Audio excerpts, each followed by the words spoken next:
Welcome to The Bone, the podcast that goes deeper. Here we cut through the noise and get straight to the core of the issues that matter. From real stories to raw truths, we dive deep into the conversations that shape our world and challenge our thinking. We're not afraid to dig in and get to the marrow of it all. Whether it's life, culture, or business in sports medicine, we're here to break it down raw and real. No filters, no fluff, just to the bone. With your host, Shelby Daly, we're getting to the bone. Let's get started.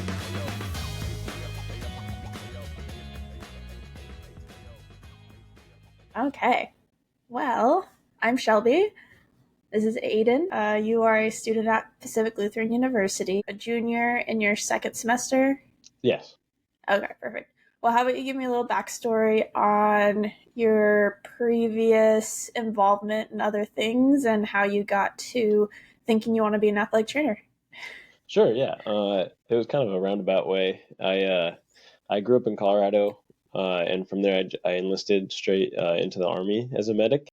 So I did 4 years as a medic in the Army. I was stationed in Fort Bragg, where I met my now wife, who is also in the Army. And we moved out here to Washington, where she's stationed, and then I got out, and that's how I ended up at PLU. Yeah. So the medic route, how was that, and what made you want to do that? It was great. I loved it. It was basically an EMT plus is kind of what you call it, because we get to do a little bit more than what regular EMT basics can do. Yeah. But it was great. I love medicine. I've loved medicine for a long time. My mom was a medic in the Army actually as well. So it was kind of just always something I had in my mind. But doing it in the Army was great. It was like the, kind of a very emergency setting for it. But now that I'm out, I'm looking for a less emergency setting in a way. So that's what brought me to athletic training, my love for medicine, and I just love sports. I've been involved in sports my whole life, and I watch sports every day. So yeah, just kind of balance it out a little bit more. Yeah, exactly. So with your time in the Army, did you come across any athletic trainers? They're now starting to be more incorporated with the different military branches. So did you have any times that you came across one? I did, yeah. So in the Army, the athletic training is kind of in what's called the H2F, which I think is called Heal to Fit. I honestly don't even know what it stands for now that I've said it out loud. But yeah, so they're kind of like the non-Army, non-military like health. So they have like the Army PT, but they also have H2F, which is kind of where you would go to for these things. So I never went for them for an injury or anything, but they would come and do like during our PT hours, our physical training hours in the morning, they would come and talk to us about like recovery and stretching, and they would do these activities with us. And that was my only real interaction. And at the time, I didn't know that I would ever end up in this route. So I didn't pick his brain probably as much as I would have now. But yeah, that's it. Yeah. So are you technically active service still, or are you done with the Army? No, I'm fully out. I did 4 years of active, and then now I'm out. My wife is in, so I'm dependent. What does her career trajectory look like with the military? So she's an HR officer right now. So she really can go anywhere. She's kind of deciding where she wants to go. I don't know how much you have involvement with the military, but there's a lot of like you can make the Army work for you in a lot of ways. And there's a lot of paths, especially because she's an officer versus I was enlisted. So she's kind of thinking about doing this maybe more on the East Coast, like in the DC area with all those like units and stuff, or or we're thinking maybe going to Colorado, or she's not really sure. It kind of changes week to week, Okay. I just wasn't sure if she was like actively working where you get, you don't know where you're going to be in a year or two kind of thing. Well, we kind of don't, just because that's the nature of the Army. Unfortunately, they kind of send you like we'll get to put our preferences, but we don't really get to choose. So that's kind of why, like for my master's program, I'm looking in Colorado, I'm looking in Hawaii, I'm looking on the East Coast, so kind of all over places that actually have bases and where exactly. You might end up. Yeah, kind of got to plan it around base location. Yeah. Okay, so that makes a little bit more sense. And that's kind of why I wanted to jump on the call with you, because I was like, well, it's kind of multi-layered and a little It bit is. Yes. more difficult to just, pick a certain setting and jump in. Mm. Uh, so I think you had mentioned that you want to do like Division One or professional sports. Is that correct? Yeah, absolutely. Like, really just the sports at the highest level I can get to. Like, I'm a big Olympics watcher. I love the Olympics. That's why, meeting Dr. Hackers was so, incredible and inspiring. So really just, yeah, sports at the top level, at least as high as I can go. Okay. So I guess, can you dig a little deeper on what your drive to be with the elite athlete or professional athlete is? Yeah, well, I just love that. I've always loved sports. I've always admired the best of the best, right? I think Yeah. as I've gotten older, what it means to be the best of the best, like, has kind of changed with life experience. I just used to think it was like, you know, gifted athletically, like they were just born for it. But I know that there's a lot more that goes into that and how hard it is to be the best of the best. And I like Mhm. the idea that I could be a part of that. Like I kind of have like a vision board, if you will. I have my like favorite sports like kind of moments. Like I have my favorite hockey team is the Colorado Avalanche. So I have when they won the cup, my favorite player holding the cup up over his head. And I like to imagine myself like a part of that puzzle, whether it's my favorite team or not. Yeah. I just think it would be really cool to be, kind of in that team and help, because my time for pro sports is probably past a little bit. Um, but to still be involved in that world and help the process is super like intriguing and inspiring for me. Yeah. So I guess, how do you see yourself? I mean, you haven't gone through a program yet, No. but looking at big picture, how do you see yourself? What type of skills do you think you need? Um, what different aspects do you see that are needed at that level that you can maybe provide or are looking to provide? I think that's kind of it's what I'm trying to figure out. Like I've talked to a lot of people about this and trying to figure out where I want to go in my master's. Um, so I don't really know like how I'm necessarily going to get there or the skills that I want, but I just know that I want to keep studying. Like I know I'm going to go to master's, and I think I listened to your podcast with Dr. Hector. You were in your doctorate. Yeah.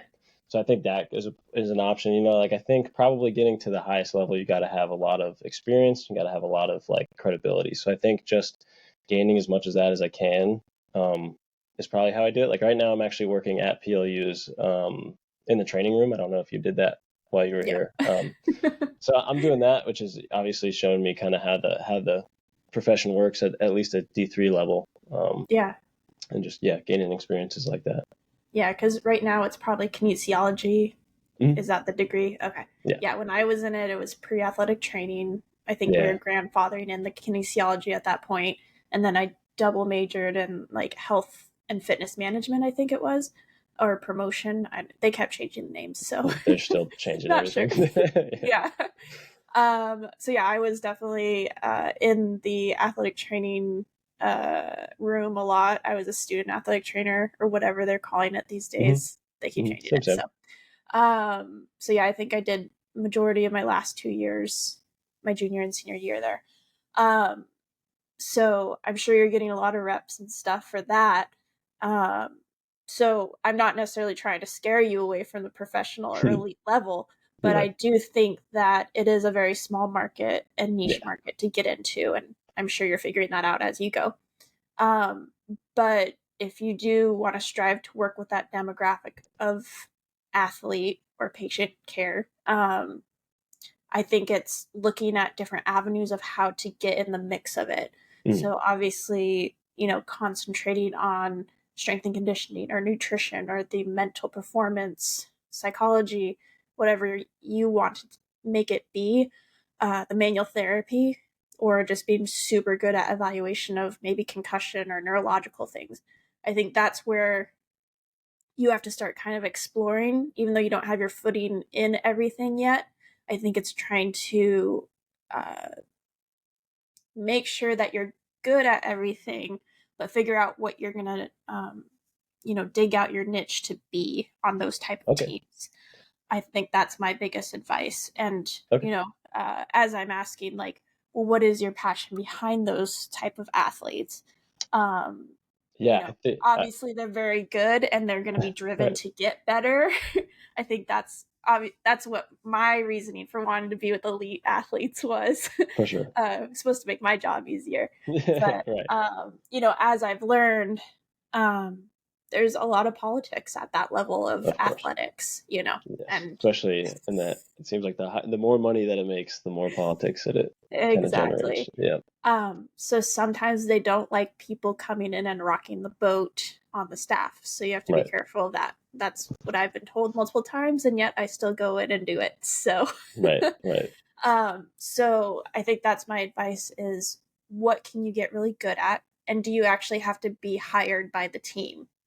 Right now, there's a big market of private providers that come in and are really good at dry needling, or you come Hmm. in and maybe help with the preventions portions of, the evaluation or making programming. So that's where I'm kind of was trying to get to in that question. Obviously, you don't know because you're still figuring it out, but taking those tidbits while you're getting ready to enter that program for those 2 years. Right. So I think it's a catch 22 in that you want to be sport specific because that's all what professional sports really hire are if you have experience in that sport. Right. And it's really annoying because I think if you're a very good clinician and can understand the human body and what's needed for optimal performance, I think you should be able to work a majority of any sport setting, to be Yeah. honest.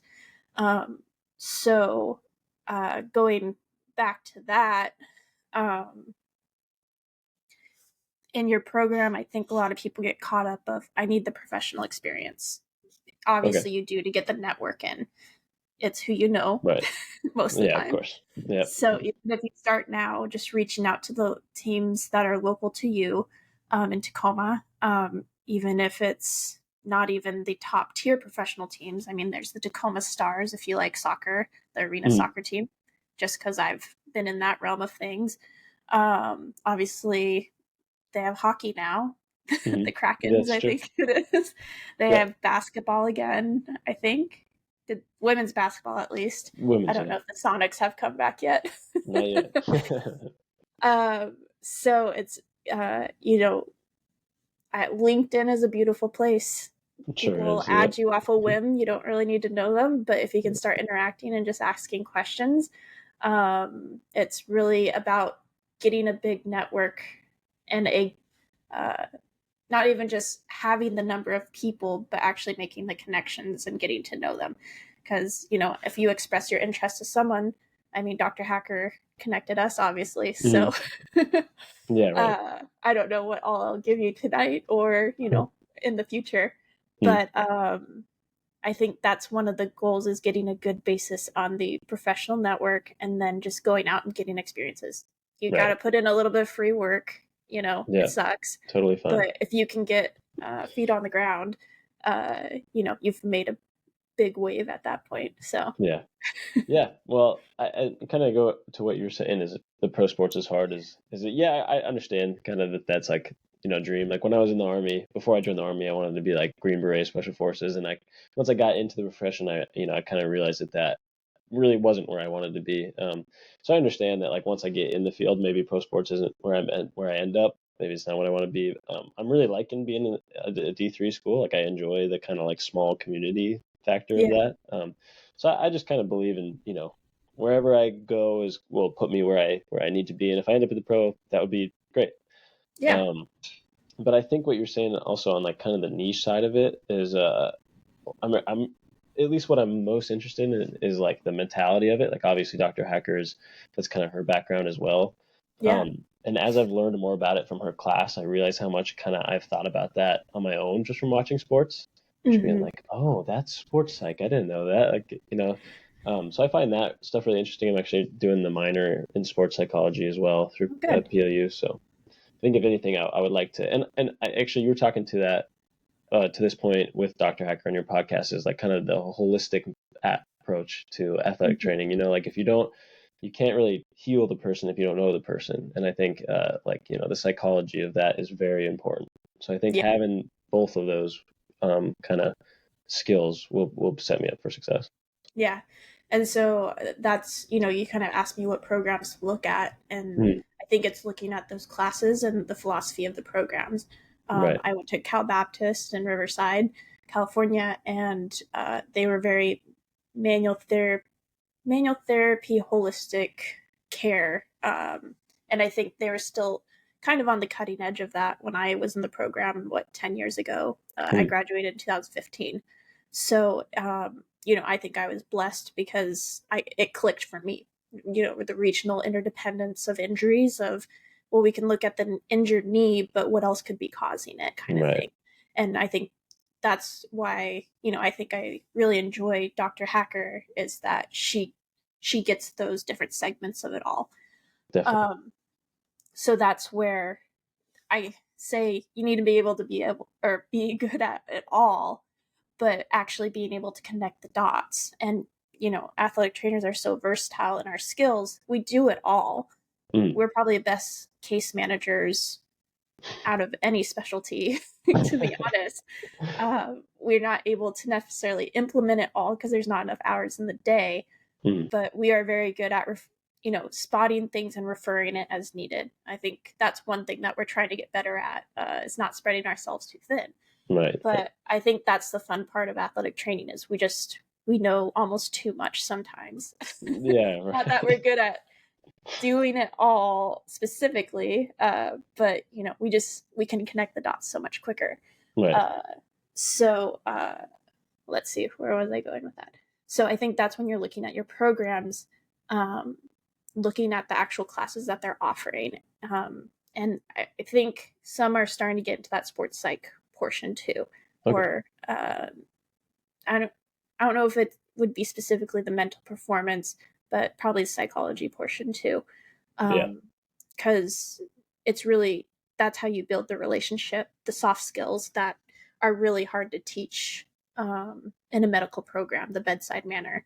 So if you Mm, can get that under your belt, I think that could set you apart pretty quickly, right. which could help with that professional path too.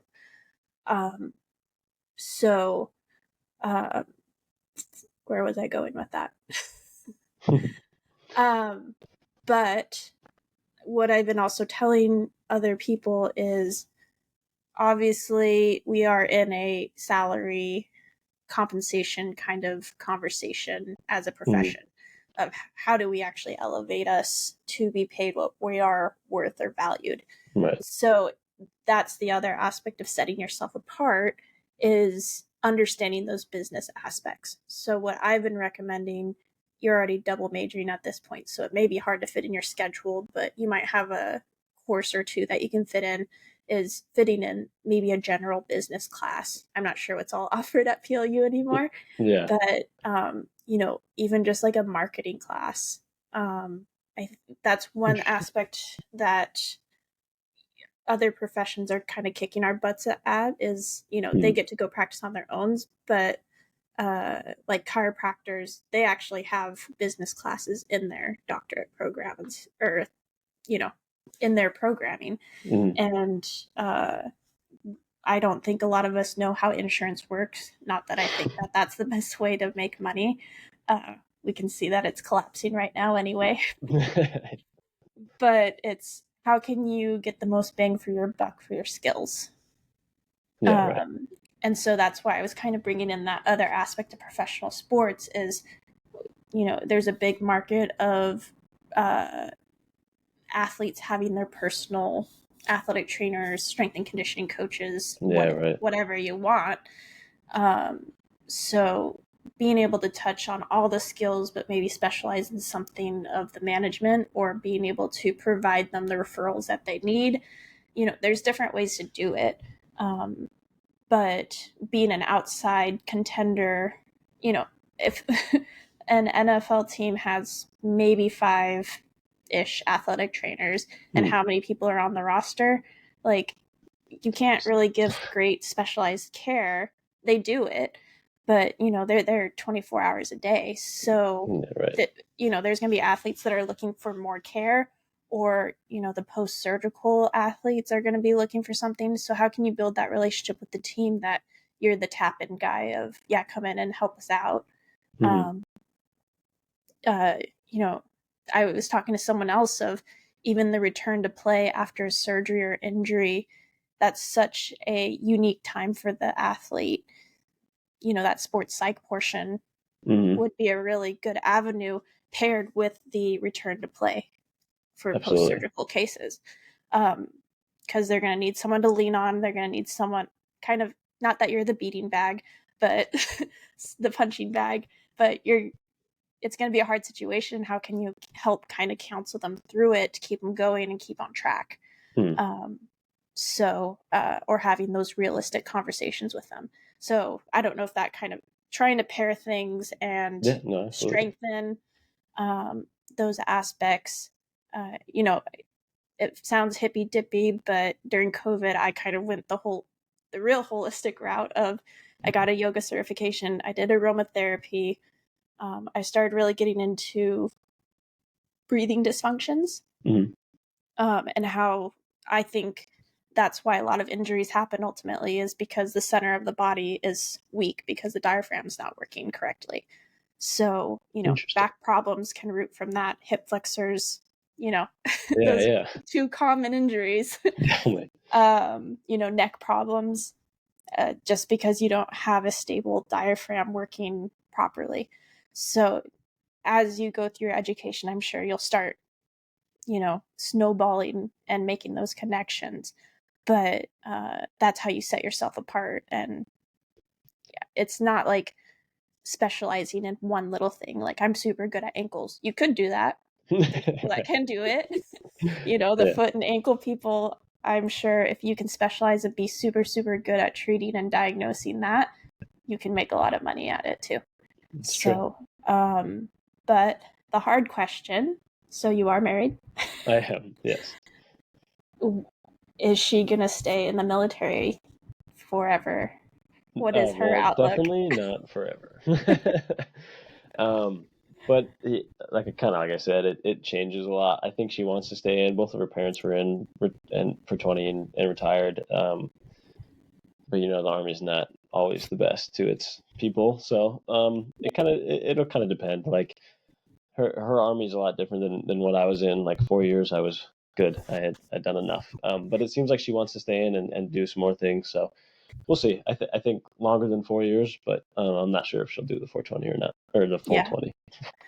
So, family wise, are you guys looking to expand and have kids? Not anytime soon or at all. We're not Okay. thinking about it. Yeah. Okay. So it's just those realistic questions with No. athletic training and Yeah, uh definitely. I can't imagine working with like a whole family and kids. Like it's gonna be hard enough as it is with a wife. well, don't discredit her that much, Well, but I just mean like no, the, definitely. I just I mean mean like there's the I won't travel have enough time. aspect. Yeah, Well, and there's that too, and I don't know how your schedules are, if she has a normal 9 to 5 or if you're, going to be working nights or all, weekends. So yeah, these are like the hard questions that I don't think some programs really ask students that want to be athletic trainers, and definitely not. they don't really work out those logistics. I think you can do it. There are a lot of Right. athletic trainers with kids, lots of kids, and they are athletic trainers married to athletic trainers. So, Yeah.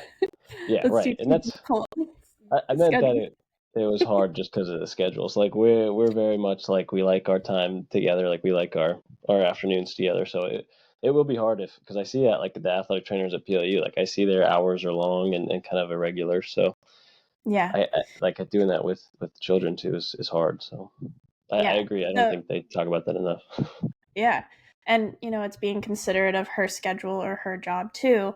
Yeah, So, not that, I mean, I think you can do professional sports. I'm never saying never, but it's also being considerate of, well, once you get in, obviously the hours are long. yeah, Secondly, it's like majority of your year. Third, if your wife does move, are you guys okay being at a distance? mhm, Uh, you know, turnover of jobs because you're following her, I would assume. So it's just those are the hard conversations you're going to have. Yeah. And Uh, I mean, athletic training is going international too. I don't know if she's going to go international, but there are we've talked about those it. options too. Yeah. Well, yeah, and that's kind of the other thing too is, if there's never a job, like she'll still be in the military and the military has athletic trainers. So like if we wanted to go get stationed in Germany, I could probably work on post there. But I think Exactly. it helps that I do have some life experience because we do have these conversations a lot. Like if I get into Yeah. like my absolute dream program, it's going to set me up for the most success. Can we do long distance, again, because we did long distance when I was in the military, like can we do it again? So it's Yeah. things we talk about. Yeah. Okay. I mean, I don't know your whole story, so Right. it's good to hear that like you guys are talking about it. Yeah. I think we sometimes the athletic trainers get so it's an odd and unique job, and it's Hmm. hard to talk about sometimes because you're just trying to make it work with normal people most Yeah, of exactly. Yeah. the time. Well, yeah, military is maybe one of the most odd and Yeah. kind of sporadic. So we're pretty good at working through some kind of crappy situations, I'd say. Yeah. Well, and then it's also, like you said, you can work on base pretty easily, I would Yeah, assume. So I it's, would hope so. Yeah. making sure you get your network in place while you're in the program right now. I'm sure you have a Hmm. lot of connections already. Um, Making sure that you check the boxes on their requirements. Uh, I haven't looked at military super closely, but they're popping Yeah, up, I'm not and sure. I think the contracts are getting much better from what I've heard. Well, the old um, athletic trainer PLU, maybe he was here when you were there. His name's Todd? Todd. Yeah, Todd. He actually works on JBLM now. So Yeah. um, I think I'm gonna do my like required internship with him. So I'll Oh, definitely cool. get my feel of the military and see how that kind of works too. Yeah, the capstone portion of your Yeah, degree, exactly. or Mhm. yeah. No, that'd be super cool and kind of double dipping at the same time to an extent. Right, right, and that's kind of like the community I was, I guess, raised in from young adulthood. So so somewhere I'd feel comfortable, and probably I could see myself ending up, just working with like military because the best of the best in the military is still Of like course. very competitive athletes too. Yeah, and I think don't I mean the military academies have athletics, and No, exactly. I don't know if you're a Navy or Army fan or I'm Army. my family's not Navy, so It's okay. It's okay. uh so yeah, that's where I think we have a lot of young athletic trainers going straight from college to their masters, and they're single, so they're not really Mhm. considering those family and relationship portions of after they graduate. And I think that's where it gets kind of tough. Right. So I mean, I think you're in a situation that's a little unique, obviously, but Mhm. it's looking at the bigger picture mostly. And I'm at that weird point where I'm looking at having kids, and I'm at the hospital right now, so it could work out Mhm. nicely, but I don't want to be there forever either. But looking at my other athletic training friends and them trying to have kids and working out, well, how do I make money while I'm on my leave, or all those different things. Yeah. And people just don't really look at the big picture. They're just going day by day. Right. So um so yeah, I mean, I think you're in a really good position at this point, and that you have experience going into it. So I think you're going to be successful in the Thanks. That's program okay. already. Um, it's just looking at those specialty things, obviously, and then looking bigger picture of the business aspects. Mhm. Um, I'm going to say it a lot of times on this podcast. I do not think that the athletic department uh, is a good enough business structure to withhold athletic trainers, to be honest.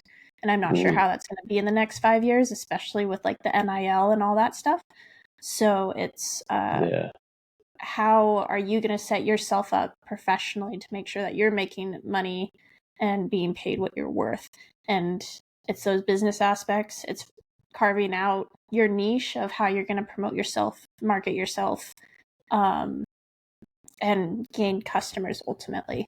Mhm. Um, so it's, I don't know if you've had any entrepreneurial characteristics in the past, Not really. um, but I think athletic trainers are also very good at it, and they don't know that they're good at it. I mean, Right. going out on the day-to-day operations, you're problem solving. You're trying to fix that pain point for everybody.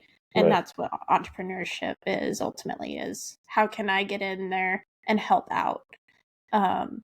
It's just, how do you make money at it? Are people going to pay you for it is the biggest thing.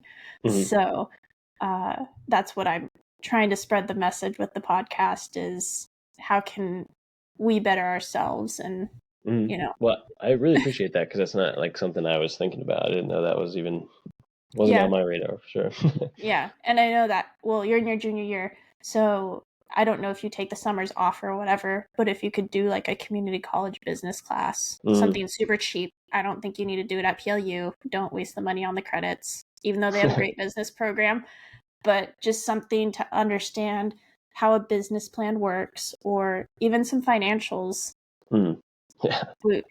Athletic trainers are not very good at math. I'm sorry. I'll be honest about that. Horrible math. So yeah, I think it's just carving out the next year before you graduate is, can you fit anything different in there to help diversify you? Yeah, I like that. Yeah. So, and I mean, they have like masterclass courses and stuff on business too. So it doesn't have to be anything crazy or formal, but you know. And then looking at programs, is there a program that stuck out to you so far? Yeah, the one at UCCS in Colorado was pretty impressive. Like, I did an open house tour with them, and their facility is pretty awesome, and they have a lot of connections with the hockey in the area. Good. And there's a base 20 minutes away, so that's probably the one that's sticking out the most right now. Cool. Yeah, and the immersive capstone or immersive internship, whatever they're calling it now, clinical setting, that's still like a wild card for me, because I didn't have that. Oh, really? So I'm not sure how those all fully work out. I think it's a great thing. But yeah, I'd also say if you can volunteer and get extra hours at any other settings, or when you network, anything else, take advantage of it. Okay, yeah. A lot of programs have started kind of safety netting the students, and I mean, it's good for the student, but I think it gives a different perception of what athletic training actually is. You're not actually getting the full range of, okay, it's a long day. Yeah, you got to tough it out. You're going to see a range of things. Yeah. In my program, I volunteered with black belt sports medicine, so jiu-jitsu. Oh. And I got a lot of reps of triage, a lot of blood, a lot of evaluations, emergency situations that I probably didn't have in any of the clinic sites that I had. Yeah. We did spine board, fractures. You just don't, it's such a gamble on what you're going to get in your rotations. Yeah. So if you can find, do they do combat stuff? Well, obviously combat on base, but like jujitsu or boxing or any of that type of stuff? I don't know if they do it on base as much. Like, I know they do combatives, but I think it's kind of just like, usually there's somebody in your unit that kind of does that. It's like combatives qualified. So I'm not sure on base, but definitely somewhere around here, I'm sure there is. Yeah, I mean, I know they do self-defense, obviously, but I wasn't sure if they had a competitive. I'm thinking like old military where. Well, I think there is like a U.S. Army team, right? But I don't know if there's like a JBLM team or anything like that. Yeah. So looking for those non-traditional sports are super great too, because usually it changes your mindset and stretches your brain a little bit more. So like with jujitsu, we didn't have time limits, but you only had 2 times to stop the blood, or else they're disqualified. So, and when money's in the mix, you got to get good at it quick.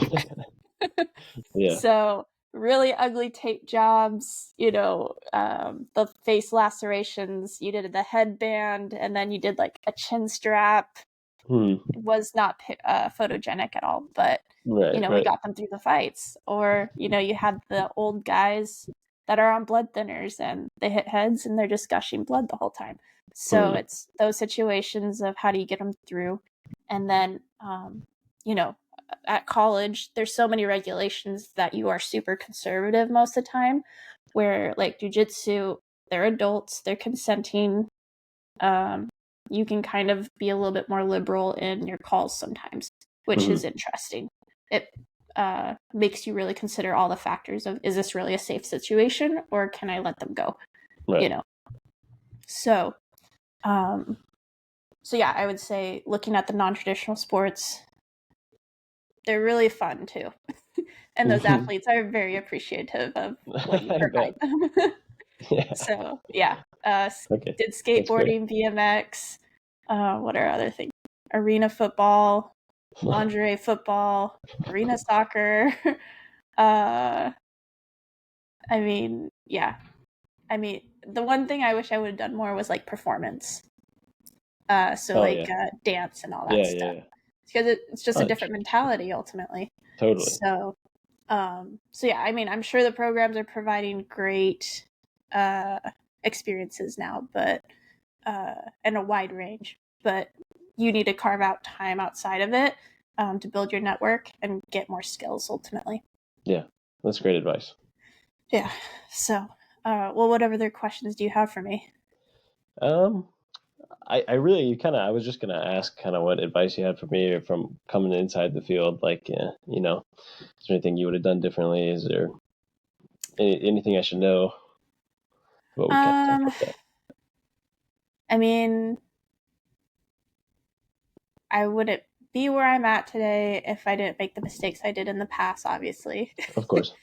I worked like a lot right after I graduated, which wasn't bad.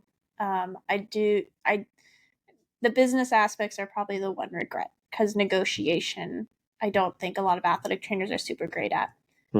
So like when I was with the professional indoor soccer team, I was doing that like in the mornings and then going to Caltech in the afternoons. So that was it was, what was it? Like a 10-month position hourly.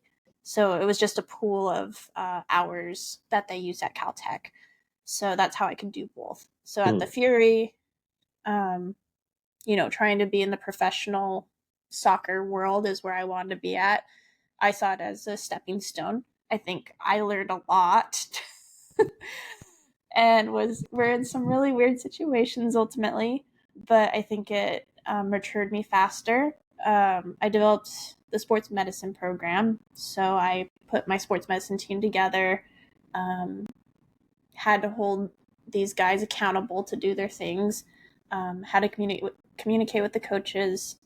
Budgeting, I didn't have a budget. I was just putting, scrambling supplies to make things go on, basically.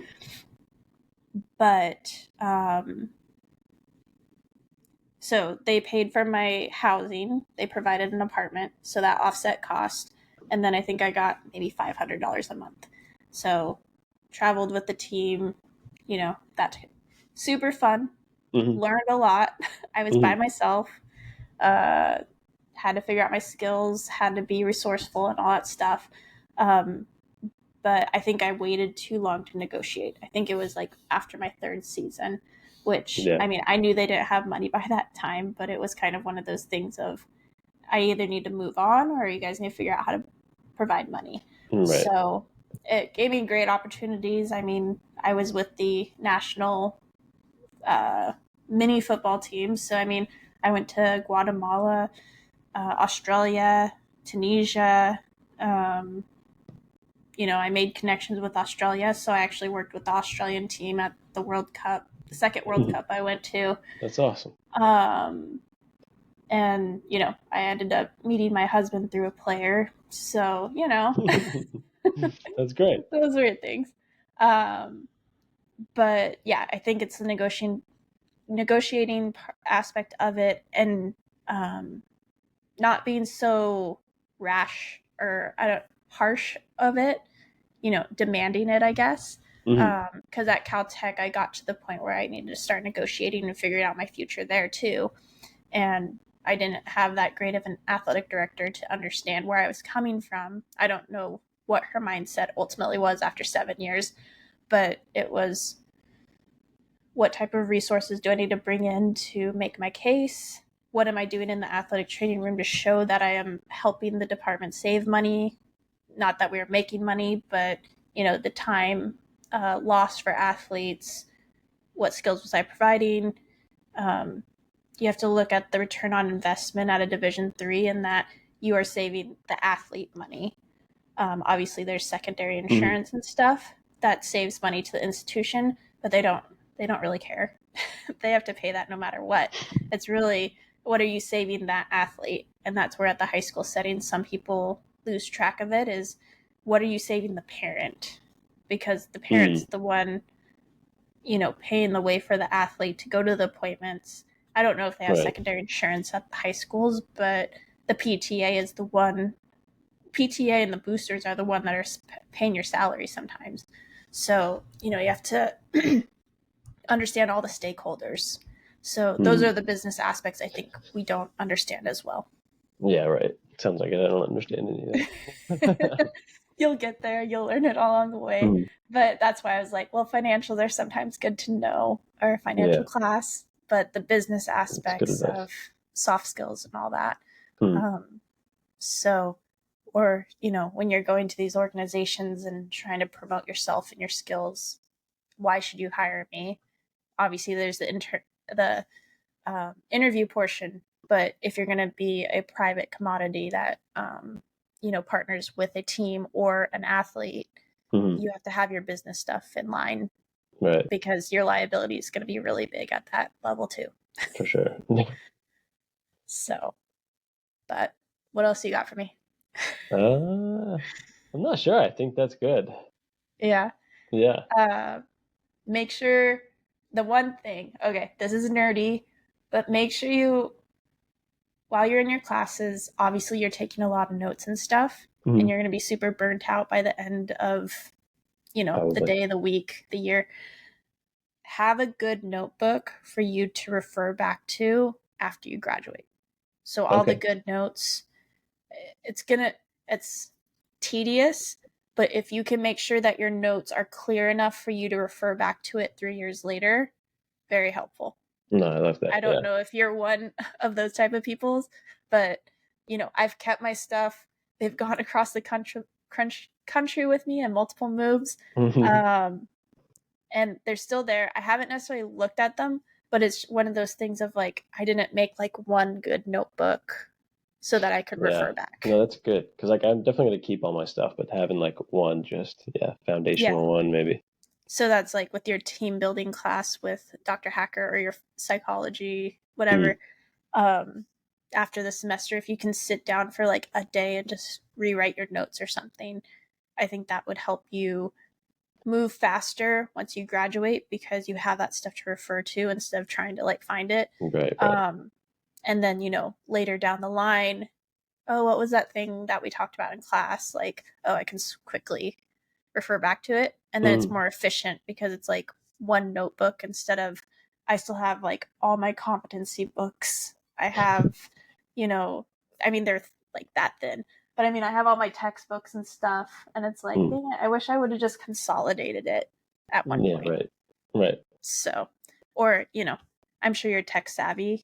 You're a kind of millennial, whatever generation. Everything's digitized, but always keep a hard copy.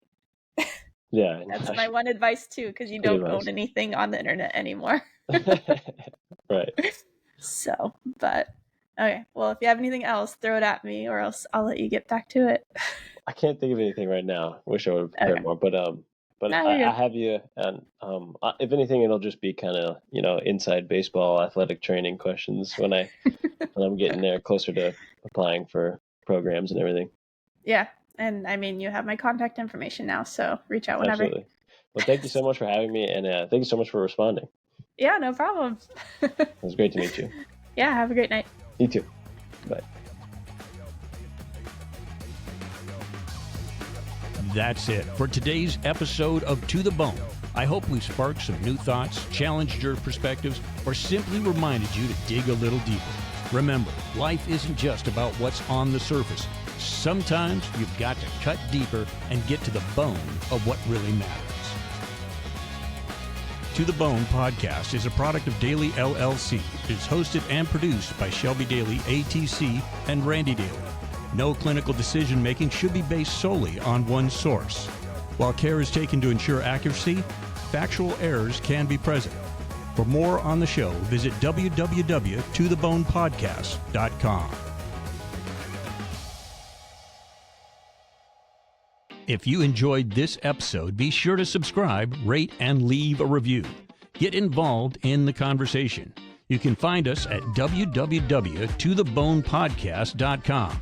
Drop us topic suggestions or be a potential guest. We're all about connecting with you, our listeners. Until next time, stay curious, stay grounded, and keep cutting deep.